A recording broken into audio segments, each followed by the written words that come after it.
Good evening. We are Group 8 and today we will be discussing the dynamics of roller coasters. Throughout our course, we have discussed the principles of mechanics and conservation of energy in relation to different scenarios. With conservation of energy, we will discuss the differences in potential and kinetic energy and begin using G-force to explain certain parts. To add complexity to our roller coaster, we have it ending with a crash into water that will create a drag force great enough to stop the roller coaster. To calculate all our different aspects of our model together, we used a MATLAB code made from equations we derived in our research. To derive the dynamics of a complex roller coaster, you need to define the roller coaster. In keeping with the current largest roller coasters, we made a double loop design. We made the last two humps at the end sort of like speed bumps to show how the velocity would be impacted by small bumps. Lastly, the water at the finish will be used to slow down the roller coaster so it can stop at a reasonable speed. When creating our desired roller coaster design, we assigned different variables based on how much G-force a human could withstand. We derived equations for the roller coaster and used free body diagrams to illustrate our process.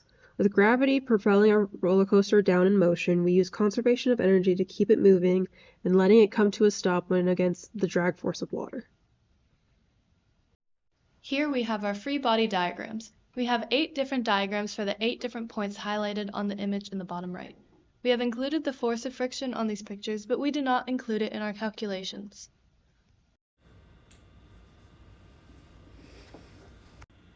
Alright folks, today we are going to talk about drag force. For example, we have a roller coaster entering a pool of water. Our drag force equation is up here. Our C is our coefficient of drag, A is the cross-sectional area of our roller coaster car, and B, well, we all know what B is at this point. But teacher, if the car is halfway through the water, aren't there two densities? The density of water and the density of air? Correctamundo. So we need to modify this equation. We can do this by taking the area of the cart that is underwater and the cart that is above water and multiplying them by their respective densities. Professor, but what are the other unknowns that we need to consider before solving this question? Well, I was just about to say that. We do not know what the velocity and position are at specific points because if we have those two, we can find the area of the block that is covered by the water. So we need to resolve that. Professor, how?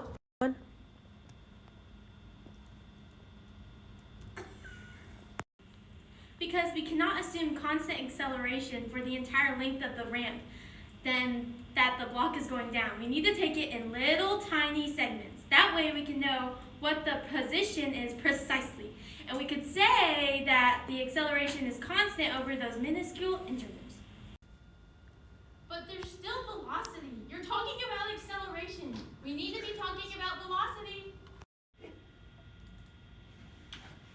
You're correct. Since we have determined that we want to use very small segments, we can use constant acceleration equations to find the velocity.